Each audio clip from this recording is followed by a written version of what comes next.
नमस्कार दोस्तों, जय हिंद। आज हम एक फिर नया टॉपिक लेके आए हैं आप लोगों के लिए, जो अभी एक शुरुआत हुई है, 2-3 दिन हो गए, जिसके बारे में काफ़ी चर्चा भी हो रहा है कि जो कतर में जो भारत के जो पूर्व नौसेना अधिकारी हैं, 8 नौसेना अधिकारी हैं, उनको सजाए मौत दी गई है, कैपिटल पनिशमेंट दी गई है। और चार्जेस क्या लगाए गए हैं उसके बारे में कोई ज़्यादा क्लैरिटी है नहीं। कोर्ट में भी जो एविडेंस पेश किया गया, ऐसे तो कतर के जो इस्लामी स्टेट जो है कतर, उसका जो व्यवस्था है जूरिस्प्रूडेंस का, उसका जो व्यवस्था है क्रिमिनल प्रोसीजर कोड का, पेनल प्रोविज़न का, उसमें भी कई सारे क्लैरिटी नहीं है। लेकिन फिर भी अगर हम मान के चलें कि वहाँ भी कोर्ट चलता है, तो वहाँ पे जो लोअर कोर्ट है वहाँ पे 8 लोगों को फांसी दी गई है। ब्रॉडली ये पता चलता है, जो एक्यूजेशन है ये है कि ये लोग जो उनके जो एक कंपनी में काम कर रहे थे, and they were helping the Qatari government to train their naval forces and to negotiate with the Italian company for acquisition of some kind of submarine things and all. So उसको लेकर के ये acquisition है कि ये लोग Israel को कुछ लीक किए हैं, जो इजराइल जो कि कतर का वैसे भी एनिमी स्टेट है, तो इजराइल को इन्होंने कुछ लीक किया है। ये है ब्रॉडली चार्जेस। लेकिन एग्जैक्टली क्या लीक किया है, क्या डॉक्यूमेंट्स है, एविडेंस क्या है, कोई कन्वर्सेशन है डिजिटल, कोई ऐसा एविडेंस है जो कि कोर्ट में पेश किया गया है, इसके बारे में कोई भी क्लैरिटी नहीं है। बस इतना बताया गया है कि 8 लोगों को कैपिटल पनिशमेंट मिला है, और अभी गवर्नमेंट ऑफ इंडिया जो है वो हरकत में आई हुई है। हमारे जो भी सिस्टम है हम उसको लगा के ये कोशिश कर रहे हैं कि इसके बारे में पहले तो समझें कि क्या है, और उसके बाद उनको कैसे छुड़ाने की कोशिश करें। ये है लार्जली टॉपिक। लेकिन इसको लेकर के जो भी अभी डिस्कशन चल रहा है, ऐसे तो कुछ सुपरफिशियल चल रहा है, ज़्यादा डेप्थ में कोई नहीं जा रहा है, तो इसलिए हमने ये टॉपिक लाए। हमारे पास अभी भक्तोस्पति जी हैं, जो अगेन जो विदेश नीति है उसके बारे में काफ़ी ज्ञान रखते हैं। उनसे आज पता करेंगे कि एक तो ये क्यों हुआ, इसका बैकग्राउंड क्या है, ये लोग वहाँ पे कैसे गए, कैसे काम करना शुरू किया, किस किस के साथ इन लोगों का नाता रिश्ता था उस पीरियड के बीच में। डायरेक्टली कतर गया, उससे पहले और भी कहीं गए थे, और उसके बाद क्या एग्जैक्टली हुआ कि जल्दबाजी में अरेस्ट भी हुआ, ट्रायल भी हुआ, वर्डिक्ट भी आ गया, और डेथ पनिशमेंट भी आ गया। और ख़ास करके उसका जो टाइमिंग है, जैसे अभी इजराइल हमास का युद्ध छिड़ा हुआ है, और the world is vertically divided into people who are supporting Israel and the other people who are supporting Hamas। तो इस बीच में क्या ऐसा हो गया कि ये जजमेंट आ गया सडनली। इसका जो टाइमिंग के बारे में कई सारे सवाल आ रहे हैं, और इसका समाधान क्या है। क्या भारत ये जो 8 पूर्व नौसेना अधिकारी हैं हमारे, उनको छुड़ा के ला पाएगा। हमारा जो कतर के साथ जो भी रिलेशनशिप आज के डेट में है उसका स्टेटस क्या है, और भारत के दूसरे जो फ्रेंड्स हैं, लेट अस से countries like USA and all, जो कतर में काफ़ी सारा इन्फ्लुएंस रखते हैं, वो भी क्या हमारे लिए कुछ काम करेंगे, क्या डिप्लोमेटिक स्टेप लिया जाएगा, या इसका सोल्यूशन और कुछ भी हो सकता है। तो ये सब के बारे में अभी एक विस्तृत चर्चा करेंगे। इसके बारे में बैकग्राउंड दीजिए कि सहज और सरल तरीके से समझाइए कि ये प्रॉब्लम कैसे शुरू हुआ। आज तक इस प्रॉब्लम के बारे में ज़्यादा कुछ चर्चा नहीं हुआ था। जो अरेस्ट हुआ था थोड़ा बहुत इसके बारे में न्यूज़ आया था, लेकिन कुछ ज़्यादा न्यूज़ आया नहीं। लेकिन अभी सडनली आ गया कि 8 लोगों को फांसी की सज़ा सुनाई गई, और सारा चीज़ उलट पुलट हो गया। और टाइमिंग तो आपको पता है, अभी युद्ध चल रहा है इजराइल और हमास के बीच में, और वो काफ़ी इंटेंसिफाई हो गया है आज के डेट में, क्योंकि ग्राउंड ऑफेंसिव भी शुरू हो गया है। तो ज़रा बताइए इसका, पहले तो बताइए इसका बैकग्राउंड क्या है, ये लोग कैसे वहाँ पे गए। देखिए, ये सिर्फ ये 1-1.5 साल पहले की बात मैं बोल रहा हूँ कि मार्च के महीने में ये सब ज्वाइन किए हैं, जो Dahra global technology March 2022 March 2022 में ज्वाइन किए हैं as consultants to provide training support to the Qatari naval force on how to manage and how to acquire submarines. एक मेजर इशू है जो कि पूरे गल्फ, सारे जीसीसी कंट्रीज जो हैं उनमें से किसी भी राष्ट्र के पास आज सबमरीन नहीं है। ईरान के पास है और इजराइल के पास है मिडिल ईस्ट में, और नहीं तो किसी के पास नहीं है सबमरीन। कतर यहाँ पे एक बहुत ही इंपॉर्टेंट और सीक्रेटिव काम कर रहा था, जहाँ पे वो एक इटालियन कंपनी के साथ they were in negotiations on acquiring midget submarines, ये जो कतारी कोस्ट है ये काफी शैलो वाटर है, तो यहाँ पे आप वो जो बड़े वाले जो सबमरीन्स हैं वहां पे काम नहीं कर सकता है। तो इसलिए मिजेट जो छोटा वाला सबमरीन है, स्टेल्थ सबमरीन है, उस पे कैसे काम किया जा सके, वो कैसे वो ला सके, इस बारे में काम किया जाए। तो ये जो हमारे जो पूर्व नौसैनिक थे, ये लोग कतारी ऑफिशियल्स को असिस्ट कर रहे थे, हेल्प कर रहे थे, ट्रेन कर रहे थे कि किस प्रकार से इस चीज में आगे बढ़ा जाए। तो ये मार्च की बात मैं बोल रहा हूं। और but they were working for a private company, they were working for a private company, Dahra global technology. ये एक ओमान की कंपनी है, इसके मालिक भी ओमानी स्क्वाड्रन लीडर थे। इसका मतलब जो कतारी गवर्नमेंट है वो उस कंपनी को हायर किया था बिल्कुल कंसल्टेंट, बिल्कुल। तो कतारी गवर्नमेंट ने इनको हायर किया था, उनको उनके नौसेना को मदद करने के लिए कि कैसे आगे बढ़ा जाए। नाउ ये पहला पड़ाव है मार्च का। दूसरा पड़ाव मैं बोल रहा हूं अगस्त का। अगस्त 2022 में रात के अंधेरे में ये 8 लोगों की गिरफ्तारी हुई है। जब घर वालों ने काफी हल्ला गुल्ला मचाया तभी जाके हमारी एम्बेसी कुछ एक्शन ली और एम्बेसी से उसके बाद पता चला कि इन सबको अरेस्ट किया गया है। चार्जेस क्या थे वो आज तक भी ऑफिशियली कहीं भी नहीं बताया गया है, बट कुछ सूत्रों से पता चलता है कि एस्पियोनाज करते हुए ये पकड़े गए हैं। कुछ इलेक्ट्रॉनिक अधिकरण थे जिसका मतलब जो एविडेंस के हिसाब से प्रूफ दिखाया भी गया है, जहां पे वो इजराइल के लिए वो एस्पियोनाज का काम कर रहे थे। अगस्त में इनको अरेस्ट किया गया, 1 महीना तक सॉलिटरी कन्फाइनमेंट में रखा गया है, एज इफ जैसे बहुत ग्रेव क्राइम किया गया हो, इनको अलग अलग रखा गया है, काफी सॉलिटरी कन्फाइनमेंट में रखा। अक्टूबर 2022 में इनको कॉन्सुलर एक्सेस मिला है। तो आप देखिए 2 महीने तक इन लोगों को सबसे अलग रखा गया है, ना इनको किसी से मिलने दिया गया है, ना इनके बारे में कोई जानकारी दी गई है। सबसे पहला तो आप जो रूल ऑफ लॉ कहती है कि तो जैसे इस्लामिक रिपब्लिक exactly. है, यहाँ तक को ना कोई रूल ऑफ लॉ है exactly. ना कोई फ्रीडम ऑफ स्पीच है, नहीं, ना कोड प्रोसीजर में कोई सैंक्टिटी है, क्योंकि वहाँ पे भी तो since it is not a democracy the code procedure is not being followed in a very democratic judgments भी आपको नहीं मिले, अभी तक कोई जजमेंट भी बाहर आया नहीं है कि एक्चुअल में हुआ क्या है। हाँ, कि वो डिटेल जजमेंट आना चाहिए, डिटेल जजमेंट आना चाहिए। अगर आप कोई जजमेंट देते हैं तो जजमेंट आना चाहिए, हाँ, कि किस एविडेंस के बेसिस पर जज ने कैसे अराइव किया exactly in the conclusion that yes this people should be convicted for espionage. तो ये सब का कोई भी मतलब इनके पास, हमको भी ये पता नहीं कि एक्चुअल में हुआ क्या है।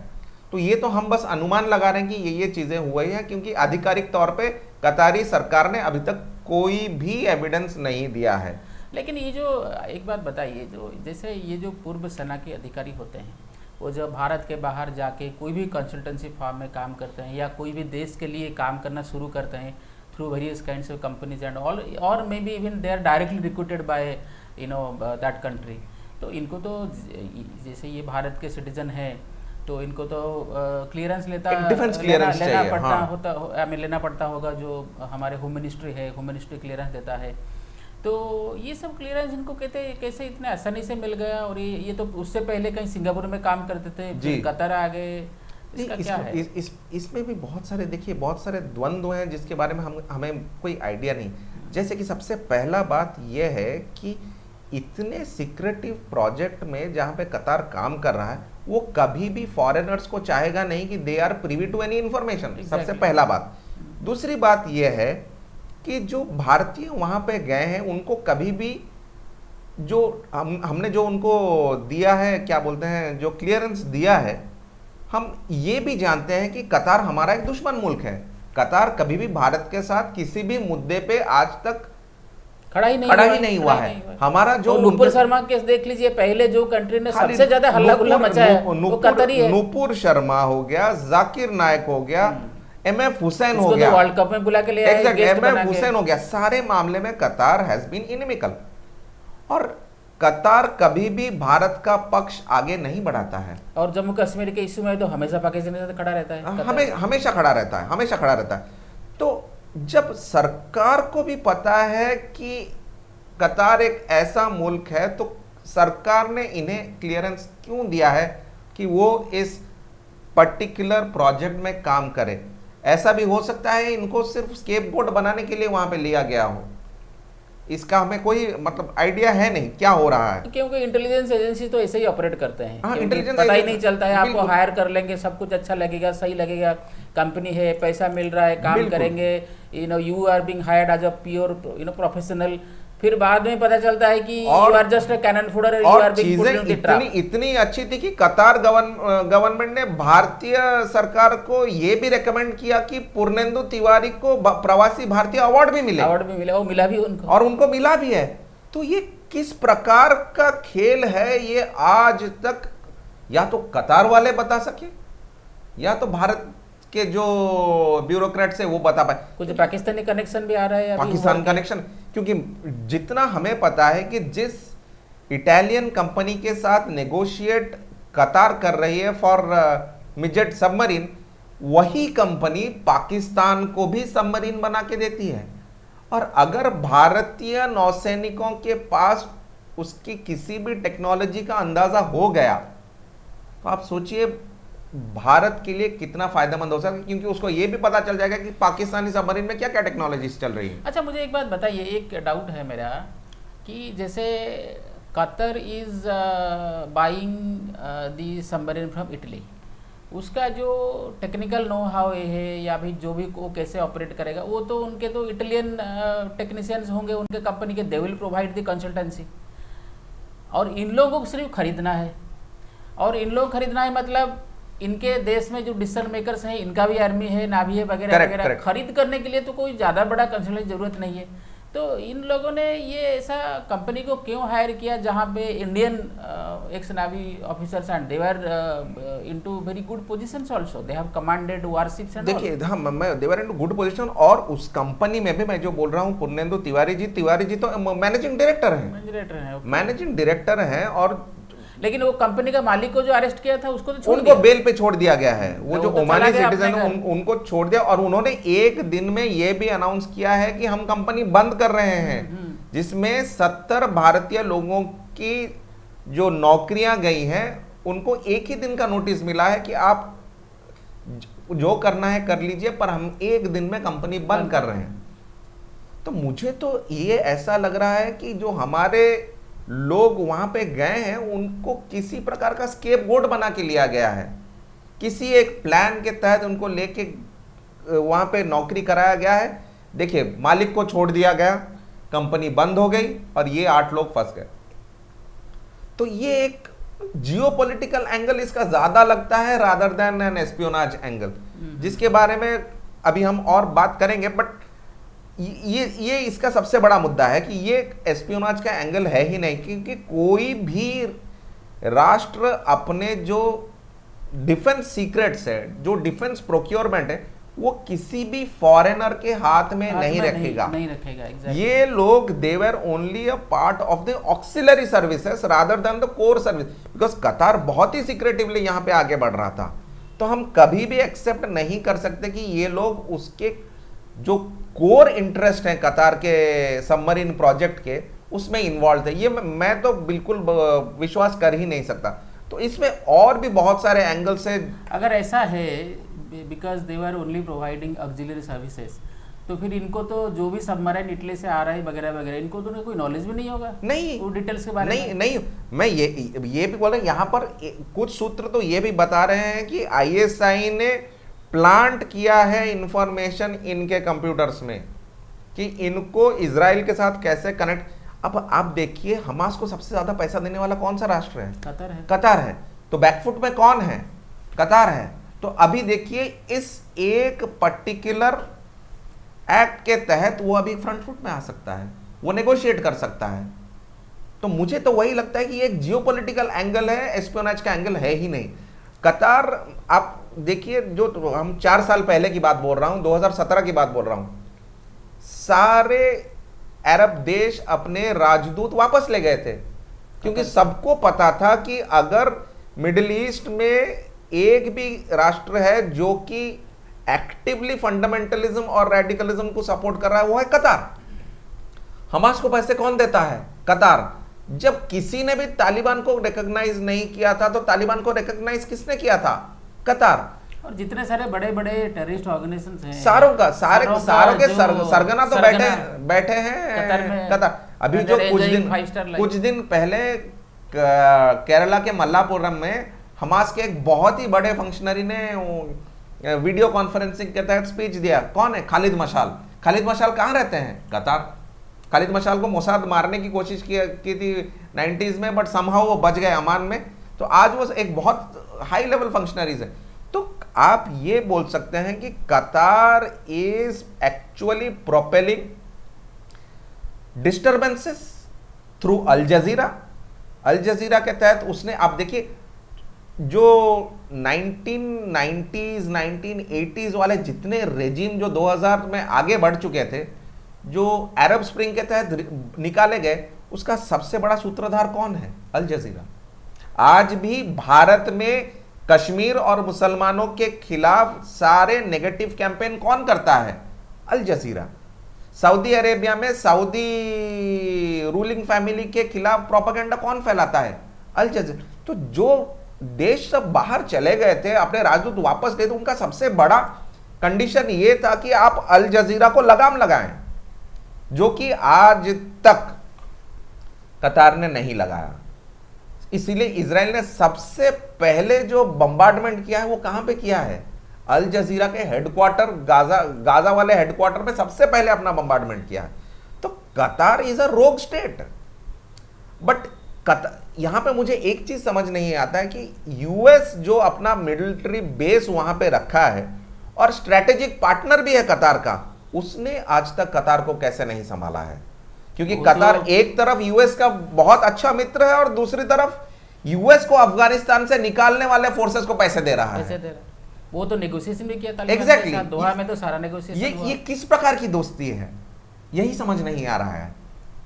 अच्छा, ये जो अभी ये जो प्रकरण हुआ है, इस प्रकरण के आगे अगर हम सोचें तो अभी एक तो हमारे 8 पूर्व सैनिक फंस गए हैं।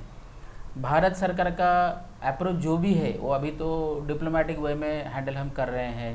बैकडोर डिप्लोमेसी चल रहा है, नेगोशिएशन चल रहा होगा, अमेरिका के साथ भी चैनल ओपन होंगे, ये सब हो रहा है।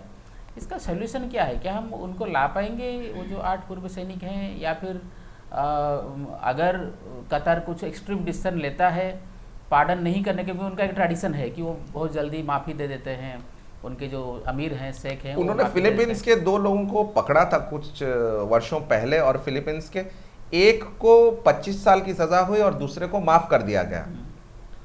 नहीं, हमारे साथ तो ट्रीटी भी है। हाँ, भारत और कतार के बीच में ट्रीटी है। अगर कोई एक दूसरे का सिटीजन ऐसे कन्विक्टेड होता है तो वो दूसरे कंट्री को वापस कर देगा और उसका जो कन्विक्शन है, वो जो आर्जेस है, उसके अपने कंट्री में चलेगा और फिर वो सज़ा जो भी है उसको मिलेगा वगैरह वगैरह। ऐसा ट्रीटी भी है भारत और कतर के बीच में। लेकिन अभी इनको तो फांसी की सज़ा सुनाई गई है, तो फिर वो मुश्किल हो जाता है, फिर वो ट्रीटी ऑपरेशन में नहीं आएगा, क्योंकि अगर खाली इम्प्रिजनमेंट होता फिर वो ट्रीटी ऑपरेशन में आता है। तो अभी एक ही बात बचा है कि उनका जो हेड ऑफ द स्टेट है वो माफ़ कर दें, पार्डन प्रोसेस में एक है, और दूसरा है कि हम अगर कोई ऐसा मैस्कुलाइन अप्रोच लेते हैं, कतार को कुछ सिवियर पनिशमेंट टाइप का देने की कोशिश करते हैं, उसका इंटरेस्ट बहुत ज़्यादा हैम्पर होने की चांसेस होता है।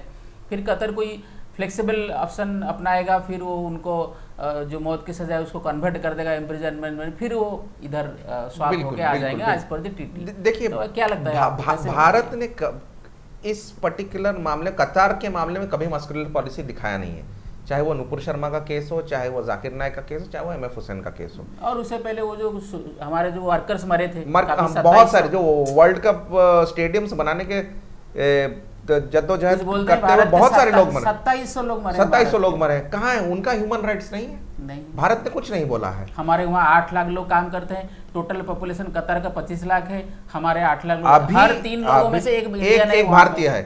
अभी भारत के पास एक बहुत अच्छा मौका है कि मस्कुलर फॉरेन पॉलिसी दिखाए। वो आपको 15% गैस देते हैं, गैस आप कहीं से भी ले सकते हैं, क्योंकि बहुत सारे राष्ट्र ऐसे हैं जो आपको गैस देने के लिए हम भी तो तैयार उनको दे रहे हैं, हम भी तो अनाज दे रहे हैं, हाँ, खाने हम की भी अनाज सामग्री दे रहे हैं, दे हमारे हैं, लोग भी जा रहे हैं, इंजीनियरिंग गुड्स दे रहे हैं, स्किल लेबर दे रहे हैं, बहुत सारी चीजें दे रहे हैं। तो आप बोलिए कि आपका पूरा कंट्री एक ही कमोडिटी पे जीता है, पर हमारा राष्ट्र बहुत सारे कमोडिटी पे हम आगे बढ़ रहे हैं। तो अगर हम उस कमोडिटी पे आपको चोक करें, एक मस्कुलर फॉरेन पॉलिसी दिखाएं, तो लेकिन देखिए ये तो सही है, लेकिन मुझे ऐसा लगता है कि कहीं जैसे आप, ऐसा नहीं है कि आप एक कोई बहुत बड़ा इंसिडेंट हो जाए तभी जाके आप मस्कुलर पॉलिसी दिखाना शुरू करें, ऐसा तो नहीं होता है। आपका जो अप्रोच है वो उसी तरह से बिल्डअप होना चाहिए डे वन से। जब से आप कतर से डील कर रहे हैं, मान लीजिए सरकार चेंज हो गया, मोदी सरकार आ गया, अभी तो 10 साल हो गया है, तो अगर डे वन से आप थोड़ा उसको बिल्डअप करते हैं, जैसे अभी कनाडा के बारे में हमने दिखाया, बिल्कुल थोड़ा बहुत दिखाया, लेकिन बहुत लेट दिखाया, बहुत लेट। एक इंसिडेंट हुआ, मान लीजिए अगर जस्टिन ट्रूडो पार्लियामेंट में ऐसा नहीं बोलते तब भी हम नहीं दिखाते नहीं। लेकिन जबकि वो लोग जो खालिस्तानी टेररिस्ट हैं उनको स्पॉन्सर कर रहे हैं, उसको गेस्ट बना के रखे हुए हैं, उनको सिटीजनशिप दे रहे हैं, सारा भारत के विरुद्ध काम कराने के लिए प्रोवोक भी कर रहे हैं, एनकरेज भी कर रहे हैं, और कई सालों से कर रहे हैं। जब मोदी सरकार आए तब भी कर रहे थे, आज भी कर रहे हैं। लेकिन हमने ये मस्कुलर अप्रोच दिखाया क्योंकि एक लक्ष्मण रेखा क्रॉस कर गया। ऐसा क्या होगा बार बार कि हमें एक लक्ष्मण रेखा क्रॉस करने तक वेट करना पड़ेगा, फिर जाके उसके बाद जाके हम कुछ दिखाएंगे। कतर में भी वही हो रहा है। बिल्कुल सर, बिल्कुल। ऊपर शर्मा के टाइम में आप देखिए, जब वो लोग एमएफ हुसैन को लेके अपने घर में बैठा सकते हैं, जो कि हिंदू सेंटिमेंट हो या जो भी हिंदुओं की आस्था है उनके खिलाफ जो भी करना था उस आदमी ने किया। यहाँ पे वो डर के मारे भाग गया, फिर वहाँ पे जाके बैठा रहा। अगर आप ऐसा कर सकते हैं, और यहाँ पे नुपुर शर्मा ने तो सिर्फ एक कोई टेक्स्ट को कोट किया था, और उसके ऊपर हमारे यहाँ जो भी लीगल प्रोसीजर है, हमारा तो डेमोक्रेटिक कंट्री है, our judicial system is very independent and having a robust system in place. उसको उसके ऊपर हमारा आस्था है कि नहीं, वो या फिर वो प्रोसेस में आएगा कि नहीं, उससे पहले आप प्रेशर में आ गए। कोई कतर आपको प्रेशराइज कर देते हैं, फिर आप किसी को बैन कर देते हैं, फिर उस लड़की का जान की धमकी मिलता है, जीना हराम कर दिया, जीना हराम कर दिया, फिर उसको अंडरग्राउंड होना पड़ा। ऐसे छोटे छोटे चीज़ों में अगर आप ऐसे प्रेशर में आएगा, वो भी आप देखिए एक 275 बिलियन डॉलर का जीडीपी है उनका, हमारा जीडीपी है $4 ट्रिलियन, और हमारा फायर पावर, हमारा मिलिट्री वर्ल्ड में 3rd 4th इस संख्या में आता है। इतना बड़ा इकोनॉमी है, ग्रोथ रेट है, ये सब इतने सारा चीज़ है। और फिर खास करके हमारे वहाँ पे जाके 8-10 लाख लोग काम करते हैं, स्किल लेबर जो कि वो रिप्लेस भी नहीं कर सकते। अगर हम डाइवर्ट कर दें किसी दूसरे कंट्री में, तो 30% में सरकार बन जाता है, आप वहाँ पे भी 30% है। हाँ, 30% की आबादी वोट में सरकार बन जाता है, वहाँ पे भी आबादी आपकी उतनी। बात यह है कि हमें अपना माइंडसेट चेंज करना पड़ेगा, हमने जो कि धीरे धीरे बदल रहा है, मुझे लगता है कि आगे भी और बदलेगा। बट मिडिल ईस्ट को लेके हमारा रिस्पांस काफ़ी वीक रहा है।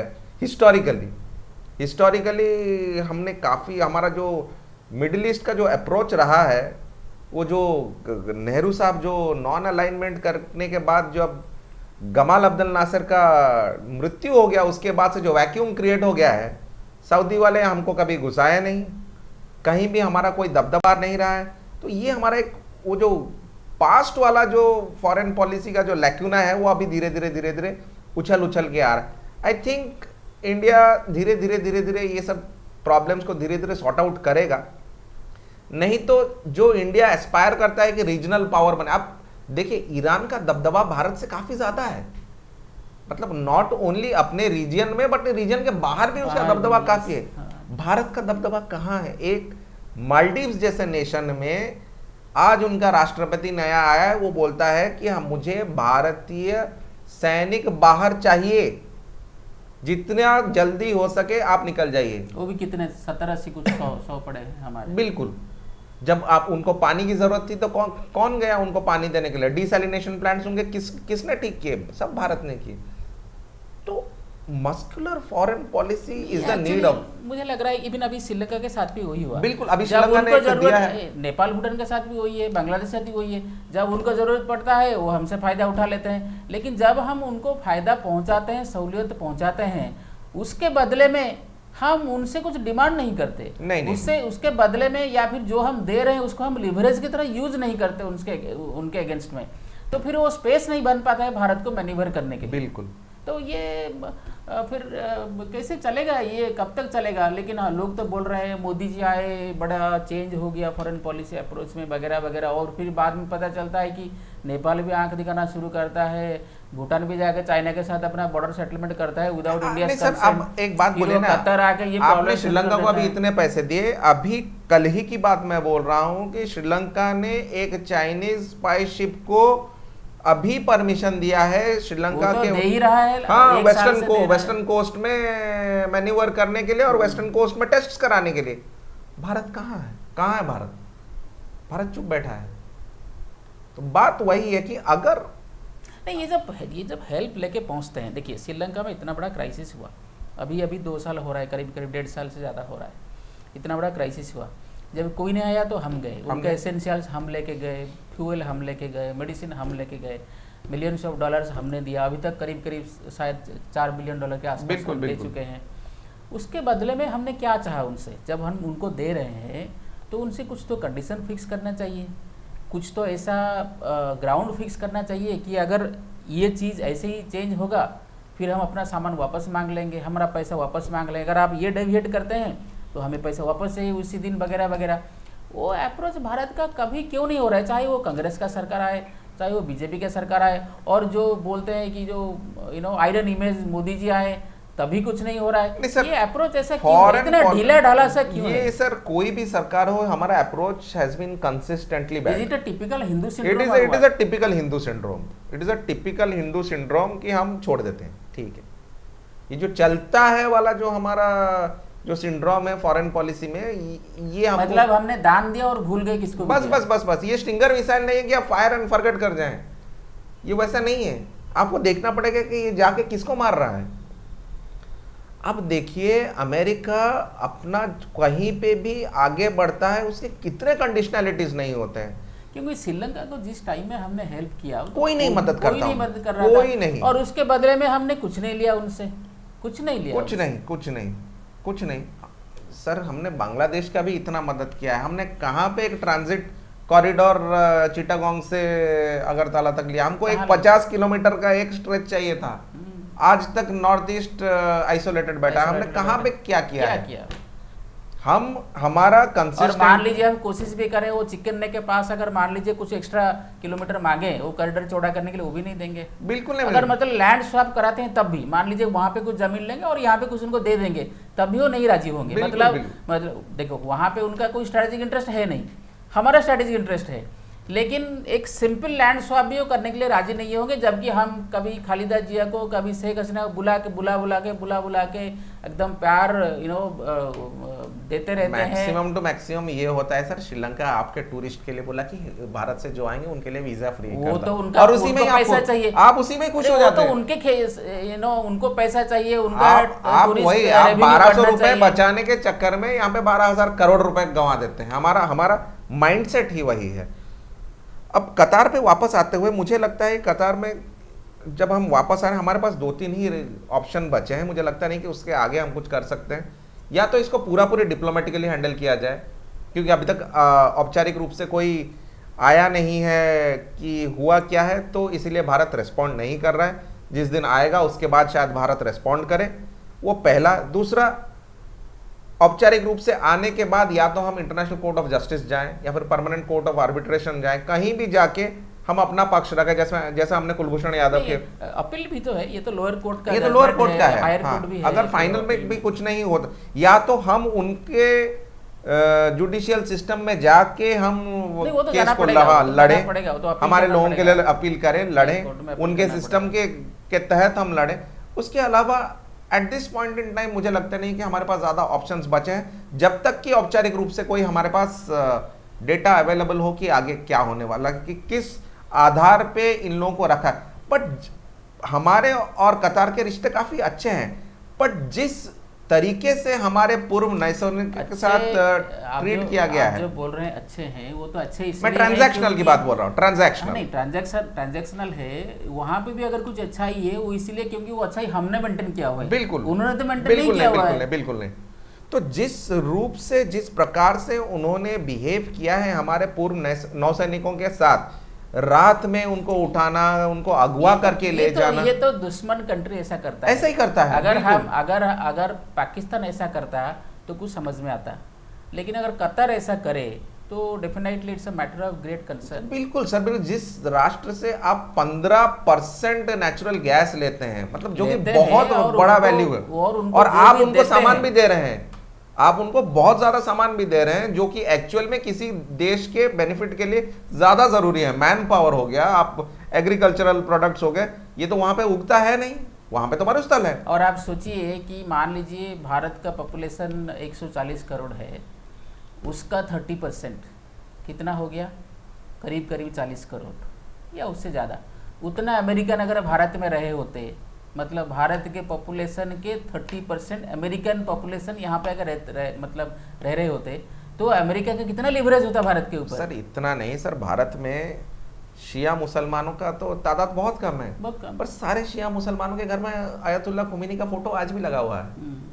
तो आप सोचिए, पर भारत के लोग ऐसे हैं जो वहां जाके कभी भी ऐसा काम नहीं करते हैं कि भारत का कहीं पे भी दबदबा बढ़ जाए। they have never become a pressure group, नहीं, except in few countries। नहीं, वो तो डिपेंड करता है आपका सरकार उनको कैसे यूज कर रहा है। क्योंकि जैसे कोई आदमी बाहर जाता है, वो तो प्रेशर ग्रुप का पार्ट होने के लिए नहीं जाता है, वो अपना पैसा कमाने के लिए जाता है, अपना रोजी रोटी कमाने के लिए जाता है। तो वो अगर वहां पे जाके ऑर्गेनाइज्ड होगा, तब होगा जब वहाँ पे ऑलरेडी ऑर्गेनाइजेशन होगा, वो प्रेशर ग्रुप की तरह काम करते होंगे, वो यहाँ पे जाएगा, वहाँ पे ज्वाइन करेगा, फिर उसका माइंड ट्रेन अप होगा, फिर वो ऐसे ही काम करना शुरू करेगा। इसके ऊपर तो फिर सरकार को स्टेप लेना चाहिए। मुझे लगता है कि ये भारत के पास एक मौका है कि जो हमारे मिडिल ईस्टर्न दूसरे पावर्स है, सऊदी अरेबिया हो गया, यूएई हो गया, इन लोगों के साथ मिल के कतार को कैसे हैंडल करना। नहीं, वो तो करेंगे, अमेरिका का इन्फ्लुएंस भी है, हमारे तो सऊदी अरेबिया का अच्छे रिलेशन है, ओमान के साथ है, यूएई के साथ है, इजिप्ट के साथ भी है। बिल्कुल बिल्कुल। तो ये सब तो लिवरेज हम यूज करेंगे टू गेट बैक। इजिप्ट वाले तो सबसे पहले आएंगे, क्योंकि इजिप्ट में जो जैस्मिन रेवोल्यूशन, जो अरब स्प्रिंग का जो दौर चला था, उसमें सबसे बड़ा सूत्रधार तो अल जजीरा ही था।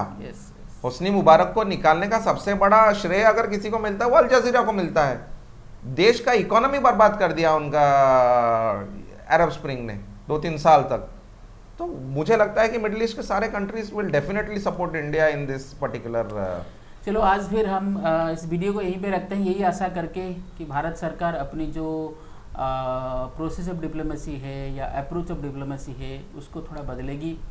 भारत का जो इकोनॉमिक साइज़ है, भारत का जो सॉफ्ट पावर स्टेटस है, भारत का जो हार्ड पावर एबिलिटी है, उसको यूज़ करके भारत की इंटरेस्ट में विदेश में हमारे जो अच्छाइयाँ या जो इंटरेस्ट हम अचीव कर सकते हैं, उसके ऊपर ये सब लिवरेज यूज करेंगे और थोड़ा पॉलिसी भी चेंज करेंगे। क्योंकि कोई छोटा मोटा देश आके फिर हमें आंखें दिखा के चला जाता है और काफ़ी बुरा भी लगता है, क्योंकि अगर ऐसा इंसिडेंट हो रहा है तो ये इंसिडेंट कभी भी जो भारत का जो इमेज है, भारत का जो बाहर भारत का जो इमेज बन रहा था कि Bharat is going to be a super power, फिर हम लोग विश्व गुरु के बारे में बात करते हैं वगैरह वगैरह, तो उसको ऐसे चीज़ों से बड़ी ठेस पहुंचती है। और मुझे ये भी कहने में कोई हिचकिचाहट नहीं है कि दूसरे लोग जो भारत को एक नए नज़रिए से देखने लगे थे, उनको जब ऐसे मतलब जो भारत के नहीं हैं, नॉन इंडियंस हैं, जो भारत को ऐसे नज़र से देखने लगे थे कि India is really emerging as a super power kind of thing, फिर उनके समझ में उनकी दृष्टि से भारत की जो स्तर है, जो स्टेटस है, वो डेफिनेटली नीचे गिरेगा। मुझे ऐसा लगता है कि भारत की सरकार इसको अच्छी तरह समझेगी और इसके बारे में एक कोई शॉर्ट टर्म अप्रोच नहीं लेके कि हमें सिर्फ वही 8 बंदों को निकाल के लाना है और अगर हो गया तो क्राइसिस सॉल्व हो गया, ऐसा नहीं है। If India is going to the fulcrum of the change, India is going to the centre of the change, जो कि हम बोल रहे थे और अभी भी बोल रहे हैं, और जो भारत का कैपेसिटी भी है, तो उसको हम अचीव करने के लिए एक लॉन्ग टर्म पॉलिसी बनाएं।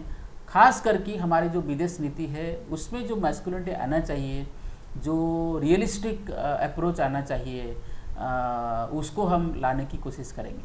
आपका बहुत बहुत धन्यवाद। Please like and share this video and also subscribe to our channel.